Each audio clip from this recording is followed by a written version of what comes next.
Palestinian leader Mahmoud Abbas has apologised for comments he made earlier this week that were widely criticised as being anti-Semitic. At a meeting in the West Bank on Monday, Mr. Abbas suggested the historical persecution of European Jews had been a reaction to their financial activities, not their religion.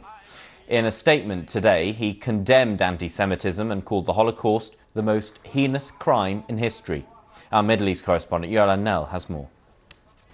Well, already from the Israeli Defense Minister Avigdor Lieberman, there's been a rejection of this apology from Mr. Abbas. He called him, in a message on Twitter, a wretched Holocaust denier. And he said that he had written a book on Holocaust denial, published a doctorate on Holocaust denial.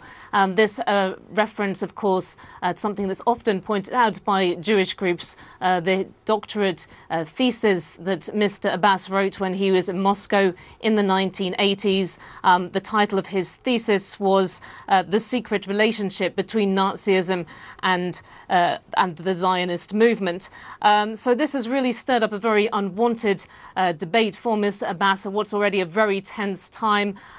Just next week is when the US plans to move its embassy in Israel from Tel Aviv to Jerusalem, breaking with decades of international consensus. And since it recognized Jerusalem as Israel's capital last December, the Palestinians have broken off their relations with the US. Now, the remarks that Mr. Abbas made in a very long and rambling speech at the Palestinian National Council, when there were hundreds of people listening, they did attract not just criticism from Israel, but also from a lot of international figures as well.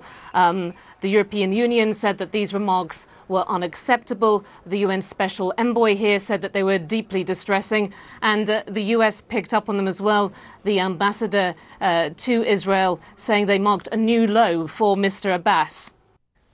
Yolan Nell there reporting for us. Hundreds of Palestinians have been demonstrating along the border fence with Israel for the 6th consecutive Friday. Reports say a number of protesters have been wounded by live and rubber bullets fired by Israeli troops. Others have been treated for inhaling tear gas.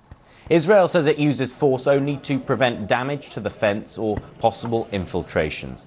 At least 44 protesters have been killed during the weeks of protest, marking 70 years since hundreds of thousands of Palestinian Arabs were expelled or fled from the new state of Israel.